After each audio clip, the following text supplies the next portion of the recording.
New buy sell keep avoid is back for Game Week 22. Welcome to FPL Mate, my name is Dan, and with double game weeks on the horizon, it's time to get your weekly transfer tips. As always guys, this video is going to be split into two parts. The first part is about those players that you already have in your FPL team and whether you should be keeping them or potentially selling them. Part 2 is all about replacements. Which players should you buy and which players maybe you can avoid. Players are tier listed with the best players at the top and the worst players at the bottom. Let's get going. And by the way guys, I am recording this on Wednesday, so Game Week 21 hasn't exactly finished yet, so do bear that in mind when you're looking through the data in today's video. We are going to see a few players having played less game weeks, and of course we are also going to see some stats, some data, some things change in the next couple of days, but we have to get this content out as early as possible to make sure you have all the videos you need ahead of the Game Week 22 deadline. It's just how things work when there is such short periods between each game week. And also I know a few people will be wondering if there's going to be a Stick to FPL podcast this week. Yes, there is. That is going to be recorded on Thursday, so tomorrow, and that will go out on Friday. So make sure you are subscribed with notifications on to the Stick to FPL podcast channel, whether that's on YouTube, Spotify, whatever, link in the description. But guys, you want to hear about some transfer tips for this week, we're going to start off with some keeps in the forward section, and we have got Alexander Isak in here first of all, and I know a lot of people are actually selling him because they are terrified of that yellow Dorito of death. Just because a player is flagged in FPL, it doesn't mean they are automatically injured, and with a yellow flag, it often means that the injury is not serious. And I don't know for sure whether Isak is going to be playing tonight or on Wednesday against Wolves, but I think he's probably going to be playing because we know that the injury that he does have is not serious. So at the very, very least, he is going to be available for Game Week 22 if that injury is not serious at all. So definitely not a player to be selling right now. Erling Haaland, if you do have him in your team still for whatever reason, he is going to be a keep for this Ipswich fixture.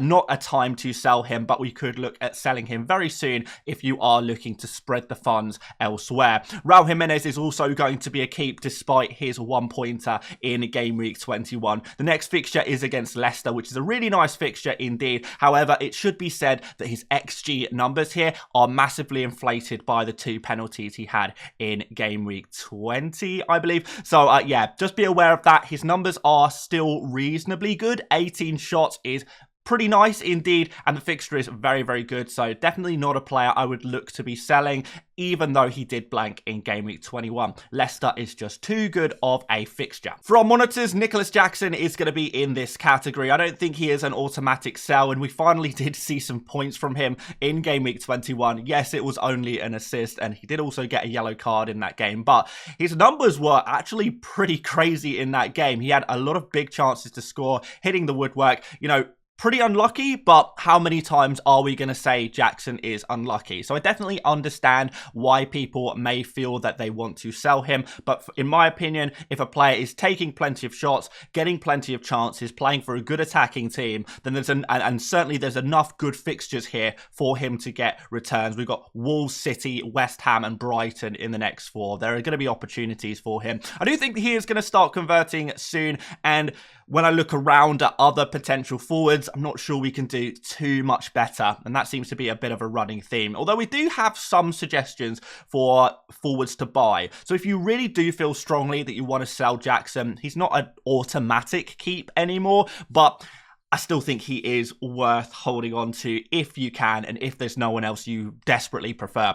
Cunha is also going to be in the monitor category. I think Chelsea have slipped a little bit in the kind of defensive rankings. So even though Arsenal and Liverpool are played in the next 4 for Wolves, there's going to be opportunities here, and Cunha, penalty taker, is always going to be an okay option. Havertz, despite the good fixtures, is not a player I really trust. His XG numbers are good, but his shots are pretty low. So the XG he has had has come from very few chances. So that does make me wonder if it is sustainable or not. And Joao Pedro, it's not a great run of fixtures for him. So I would understand if you wanted to sell him, but I don't think he is an automatic sell either. Watkins, I think this is a good time to sell him. Arsenal away is a poor fixture, and with Duran back available after suspension and the new signing of Donyell Marlon, I definitely worry about Watkins' position in this Aston Villa team, particularly as he hasn't been performing. The only returns he's really getting is mostly penalties over the past 6, 7, 8 game weeks. So that does concern me a little bit, plus the rotation risk, plus the bad fixture in game week 22. I think it's just a good hopping off point for Watkins owners in general. And Evan Nilsson is going to be out for several weeks, so he is going to be a sell, and the fixtures are pretty bad for him as well. Jesus, we got the news only yesterday that his season is over after suffering an ACL injury, so he's definitely going to be a sell at this point, which is of course a real shame, as he was looking like one of the more promising forwards in the world of FPL. But no more, he's definitely a sell if you haven't done so already, and I think there's a really obvious replacement for him as well, which we will come to very, very shortly. So here are some midfielders you might be thinking about selling, and Burmo is the first player. Some people selling him ahead of this fixture against Liverpool, and of course the blank against Man City, but he put it up pretty good numbers in that City game. And in general, when you're looking at these midfielders, 2.24 XG, 1.52 XA, decent amount of shots, decent amount of big chances, and 16 key passes, which is very high. It's still very, very good numbers, and I think that does justify keeping him ahead of this Liverpool at-home fixture. Liverpool are not infallible defensively, and I think there's going to be some opportunities, at least, for Mbeumo to get on the score sheet, plus those penalties are very useful. But most of all, after the Liverpool game, we have great fixtures for Mbeumo. I think a lot of people will be actually looking to buy him very soon, so he's certainly not a player I would be looking to sell. Jacob Murphy, despite his flag, again, another minor issue for him. Don't think he's going to be a sell. Still another player putting up good numbers, getting FPL returns, and has some pretty decent fixtures coming up. Southampton in game week 23 I'm looking at in particular. Ismail Assar is still not a sell. Don't know what his results going to be in game week 21, but I'm hoping that he can get some returns against Leicester. After that, West Ham, who have just conceded 2 goals to Fulham, despite new management, and then Brentford after that. There's a couple of good fixtures left for him in the immediate term, but over the next 10 or so game weeks, Crystal Palace have loads of great fixtures, so not a player I'd be looking to sell. Rodgers is edging towards a keep. I think he's a player that you just bench for game week 22, because after that, 23, 24, 25 actually look really good for Rodgers, and he's playable against West Ham, Wolves, and Ipswich, so no real need to sell him if you can just bench him this game week. Luis Diaz is going to be of some concern, another 1-pointer due to that yellow card, but he seems to be first choice in this Liverpool team, and the fixtures in the next 2 are really nice against Brentford and Ipswich for an attacker, and we have that double game week in game week 24 as well. Is he going to be rotated a little bit during this period, particularly with Liverpool still in the League Cup and FA Cup?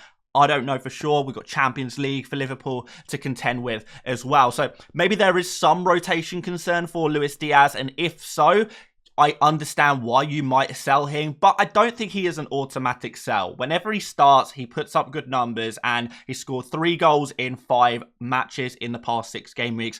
That's pretty good. It's pretty decent for a 7.5 million midfielder. We've got Smith Rowe in here. I'm put as a monitor just because the fixture is so good against Leicester. He saw himself back in the first 11 in game week 21. So if you do still have him in your team, he is a player you could potentially play against Leicester if you still have him. Kulusevski is also going to be a monitor. Everton, not the greatest fixtures, but there's some okay fixtures after that for Spurs. I mean, Leicester at home in game week 23. That's going to be a good opportunity for Kulusevski, so I don't think he is an automatic sell either. However, Enzo Fernandez is certainly a player leaning towards that sell category, with a couple of blanks recently. Really quite disappointing for him. He is still putting up good key pass numbers, good creative numbers, but in terms of that XG, and that's where we really get the FPL points, he is starting to drift a little bit on those numbers, and we're seeing him kind of drop down the table for those underlying numbers, and we see other cheap midfielders actually improving for those underlying numbers. So I wonder if it is time to move Enzo on, even in a pretty decent fixture against Wolves. Ødegaard just seems to be not an FPL option, to be perfectly honest. Yes, he's on penalties, but that's pretty much all you get from him. As you can see, his attacking numbers are really, really low for a player that costs 8.3 million. Fantastic player, but maybe not in the greatest of form, and maybe not the kind of guy we want for our FPL teams. And Maddison, with his rotation risk, is still going to be a sell for me. Just get rid of him. There's no point in dealing with the headache of him every single game week. He seems to be benched, which is very frustrating. I don't know if it's going to happen forever, but how long do we deal with this? We say this every week. Oh, next week he might play. Next week he might play. How much longer do we wait until he starts starting games? I think the time is up for Maddison, and it probably has been time up for a few weeks now. For our defenders to keep, we've got Alexander-Arnold top of this list and Virgil van Dijk. Certainly these Liverpool defenders I really like from game week 23 onwards. Ipswich at home, then double game week against Bournemouth and Everton. And this double game week, by the way, I think mostly favours defensive assets, because Everton, just a very, very poor attack in general. And Bournemouth, they do have a lot of chances that they create. They do take a decent amount of shots, but they don't seem to have very many top-tier finishers in their team, which often means that the goals they score are minimum. We know that Liverpool are one of the stronger defences in the Premier League, and that was proven again against Forest, where they only conceded 0.3, 0.4 XG during that game. And I think Liverpool defenders will make themselves worthwhile over that game week 23 to 25 period. Really nice run of fixtures, the double game week. I like the idea of having that double up on that Liverpool defense for that double game week. So if you already have these players, definitely would keep them, because by the time we get to game week 24, all you're going to be doing is buying Liverpool players again anyway. So it seems a bit silly to sell your Liverpool players, bring them back for game week 24, and if the League Cup goes the way that we expect, you're going to want to sell Liverpool players again in game week 29. So they're going to be in, out, in, out, in, out. Doesn't make much sense to sell them. Keep them for now. Those transfers are going to be very valuable later on in the season, particularly as we approach blank game week 29, whose blanks will be confirmed within the next few weeks. We'll make sure to keep you updated on that. Of course, guys. Gabriel is always going to be a keep. Arsenal best defence in the league. Concede very, very few chances. I think Aston Villa at home is a fine fixture. Aston Villa sound like a top attack, but they've kind of been mid-table attack so far this season. And we've got Wolves and Leicester in the next 4 as well for Arsenal. So I do think there will be some clean sheets here. Of course, Gabriel is always going to have that attacking threat as well from those set pieces. Pedro Porro, I think if you have him, you can possibly afford to keep him with Everton and Leicester the next 2 fixtures. Maybe Spurs can finally keep some clean sheets, but it has to be said they have been a pretty weak defence, and it's really Pedro Porro's attacking threat, particularly creative threat, that maybe indicates we could get some points from attacking returns as well as maybe clean sheets, because as bad as Spurs are defensively, you have to say Everton are just as bad in attack. Saliba's going to be a monitor here as well. I don't think there's a rush to sell him necessarily. Gvardiol, pretty good fixture against Ipswich, but City have been poor defensively in general, and certainly from game week 23, the fixtures are very poor. Cucurella, also a player I would be monitoring right now if you do have him in your team. Same sort of situation with Colwill, but more so with Cucurella because of his 5.2 million price tag and the worries we have around the Chelsea defence. They do concede goals, they do concede chances, and you can never feel too confident in them, no matter how good the fixtures are. And, you know, we look at this run of fixtures. Wolves have proven they can score goals.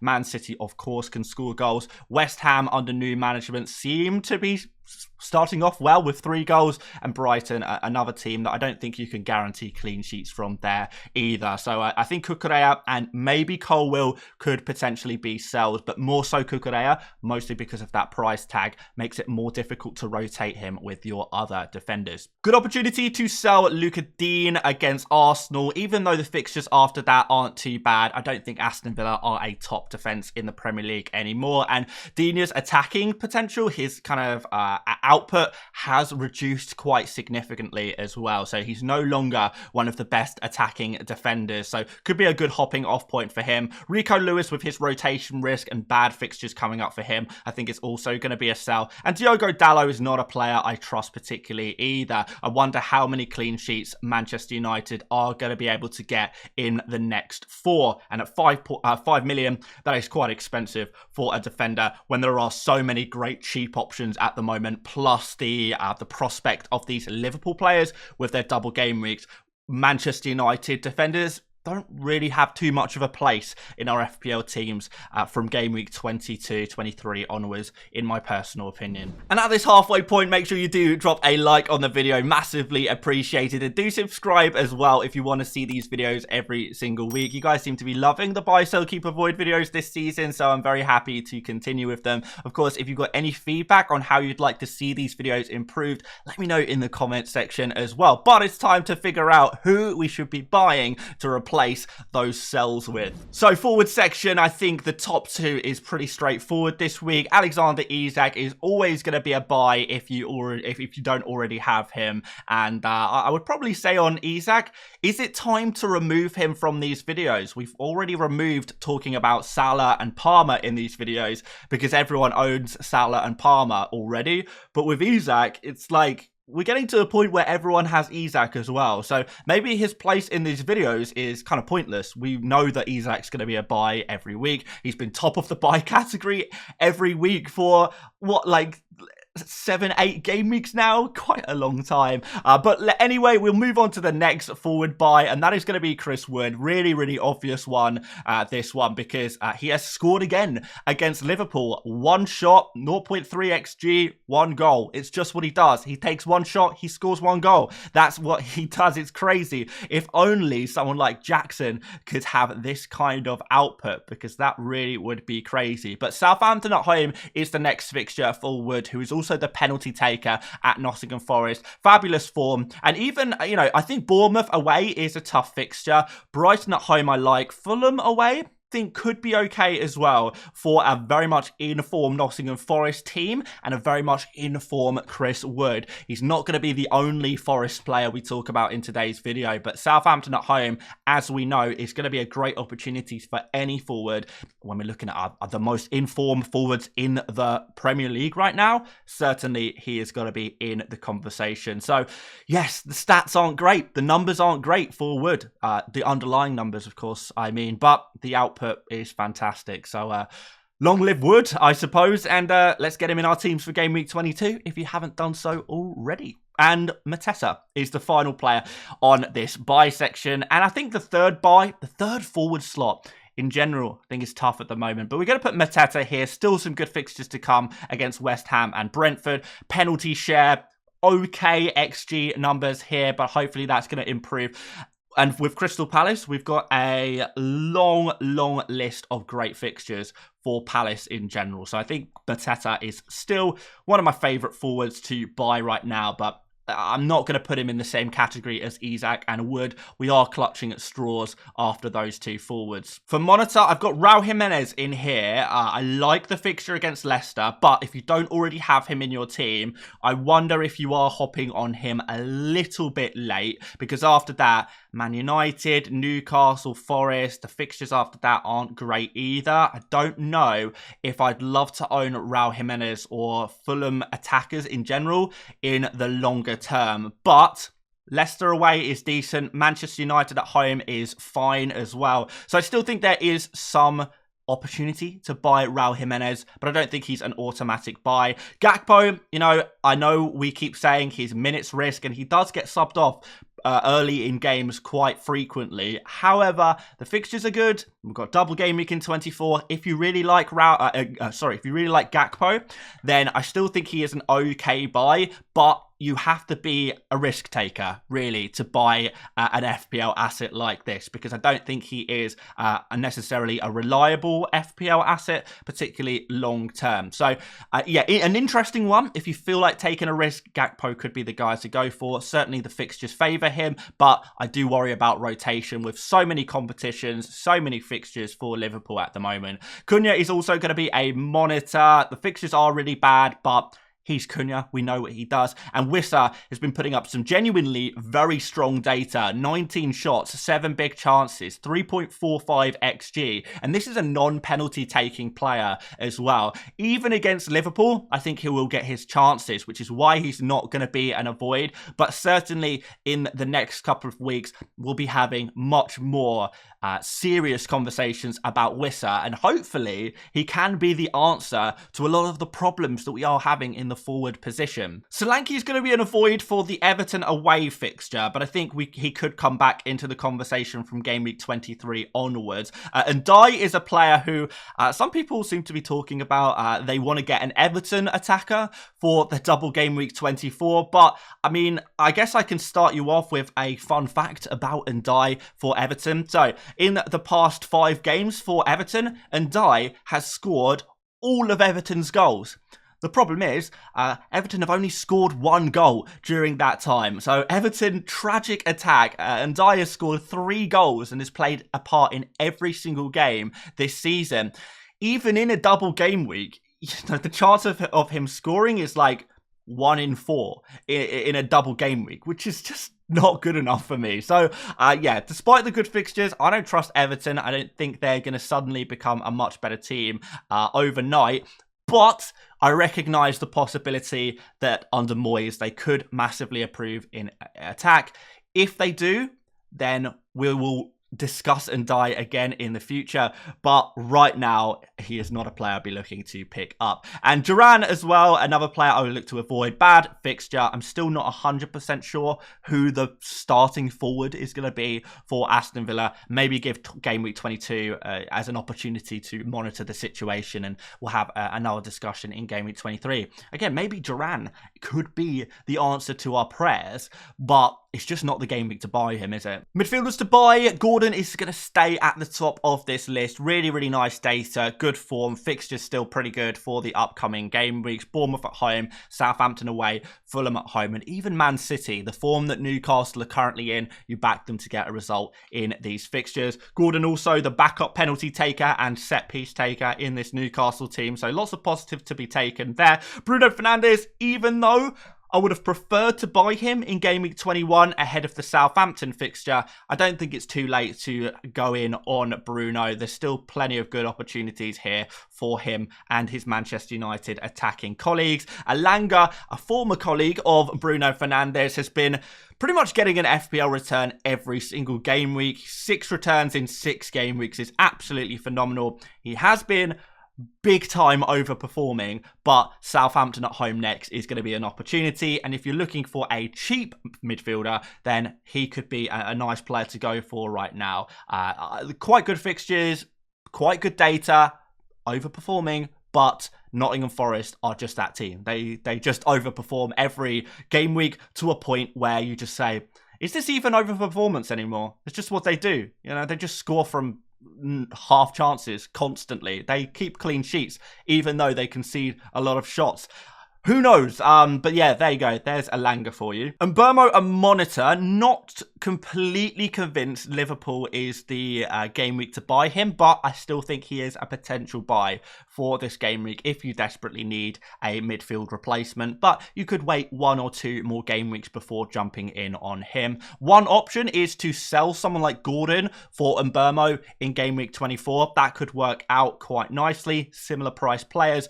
Foden seems to be picking up a little bit of form.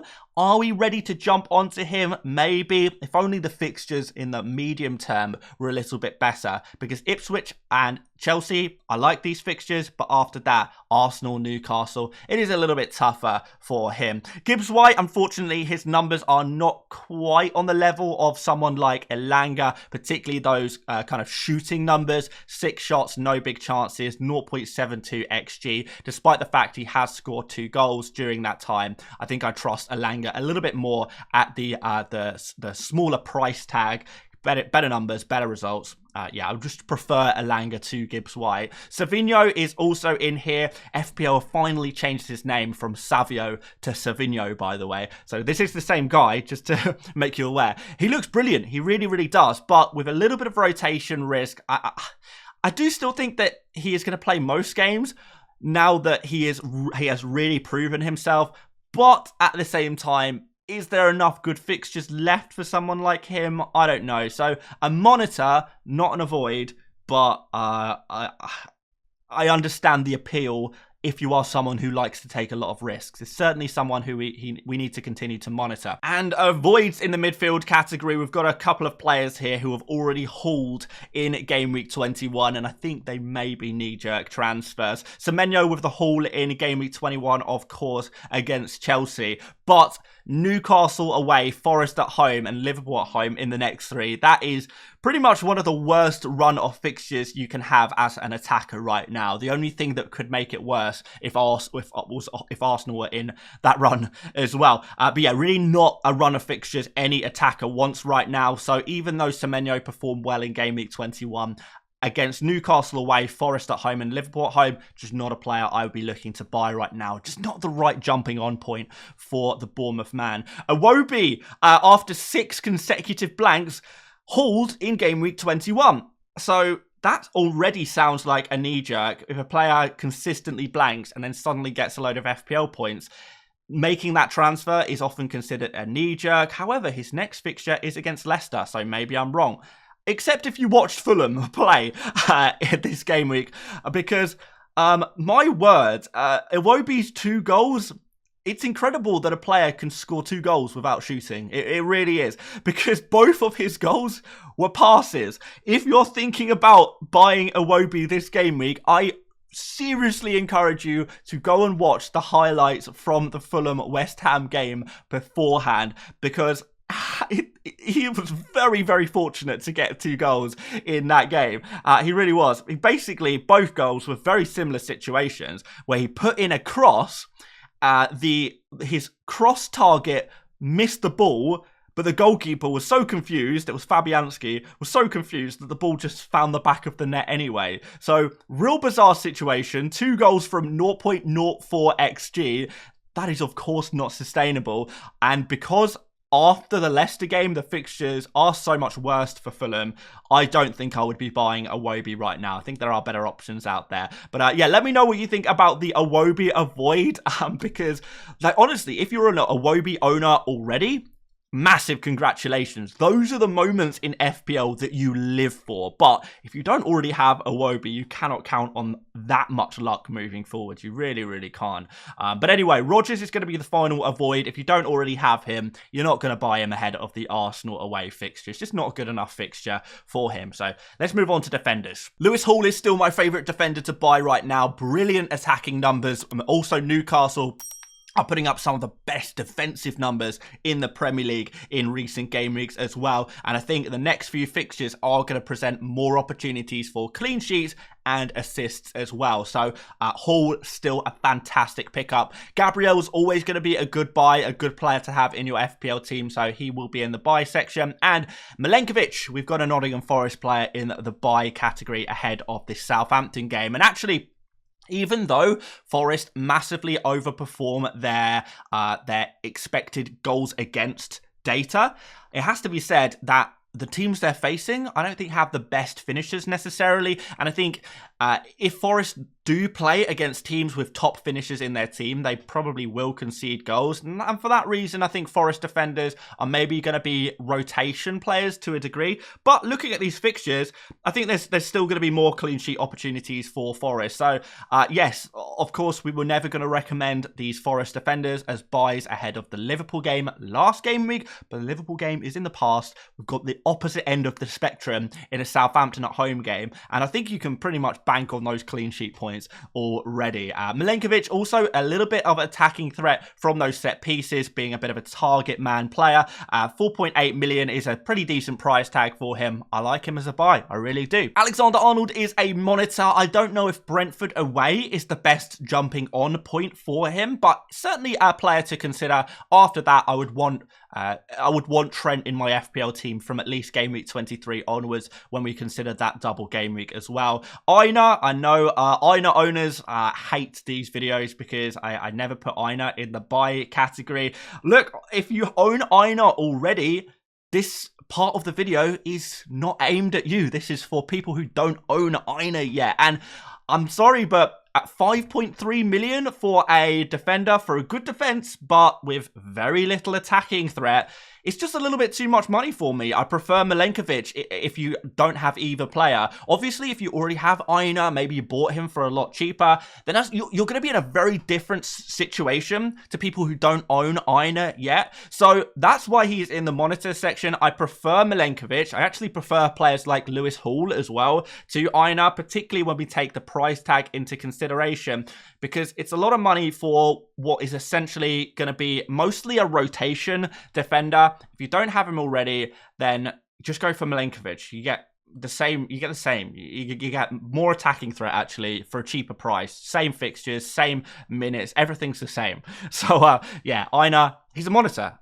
If you really prefer Aina to Milenkovic, I don't mind going for him, but you'd have to be pretty flush for cash to make that 0.5 upgrade there. So yeah. That's my opinion on Aina. Still a very good pick, a very good player to own in your FPL team. But I don't think he's an automatic buy when we look at some of these other options. But there we go. Roast me in the chat. Roast me in the comments. You guys always do anyway. Munoz is going to be here as a monitor. I do prefer the Forest defenders to a Munoz or a Robinson indeed next. Munoz still a very good attacking threat defender. Robinson maybe a little more controversial. His 2 assists in game week 21 were passing to Iwobi, who crosses the ball and it finds the back of the net. Robinson, incredibly fortunate to get 2 assists in that game week. 5 assists from 1.18 XA is certainly not sustainable. I like the fixture against Leicester, but they are a team that can score goals. And I think my biggest concern around Fulham is the fact that they are, I don't know, they seem to be a little more fragile defensively than I perhaps would have hoped. So yeah, Robinson is going to be a monitor. I don't think he's a bad buy. He's certainly a player I would keep if I already had him, but I think it might be a little late to be jumping on the Robinson train if you haven't done so already. And avoid Kanate, just not a great hopping on point for him. Kirkes, same situation with Newcastle away. You know, these are good picks generally, just not the right week to buy them if you don't have them already. I know I keep reiterating that, but people still seem to get confused between the keep and sell category and the buy and avoid category. They're meant to be separate, but whatever. I have Kirkes, but I wouldn't buy him this week if I didn't have him already. And Reece James, before you get any smart ideas, is also going to be an avoid. A little bit early to be going in on him, I think. And to quickly do the goalkeepers, Raya, Pickford, these guys are going to be keeps. I don't think there's any real reason to sell these guys, particularly as transfers are going to be so valuable ahead of all these doubles and blanks. Flecken, you could maybe sell. It's probably a good time to sell him if you were looking at doing that ahead of this Liverpool fixture. Areola is also going to be a sell now Fabianski is back. I would look to buy Alisson ahead of this double game week. I think looking at how to best navigate the doubles and blanks, going for a Liverpool goalkeeper could be a very useful way of doing that. I recommend you check out my video from last week, actually my team selection video from last week on how you can make the most of Alisson moving forward. Sells is also going to be a very nice goalkeeper to buy as well. I actually think in some of these fixtures, Sells could be even better than an Aina or a Milenkovic, so definitely something to consider. Pickford is going to be an avoid if you don't have him already. Probably not the week to buy him. Maybe wait 1 or 2 more weeks before going in on Pickford. And Dubravka, we know Pope is back in training now. He's expected back within the next week or 2. So Dubravka, if you do buy him now, you're going to have to sell him in a couple of weeks anyway. So it doesn't really seem worthwhile. So that's why he's in the avoid category. But of course, guys, if there's any players we didn't mention in today's video, and we mentioned a lot of players, do let me know in the comments section any player you want to talk about, and I will let you know if they're a buy, sell, keep, or an avoid. Do like the video before you go subscribe if you're new around here, and we will be back tomorrow for another Game Week 22 video. See you later, mates. Bye-bye.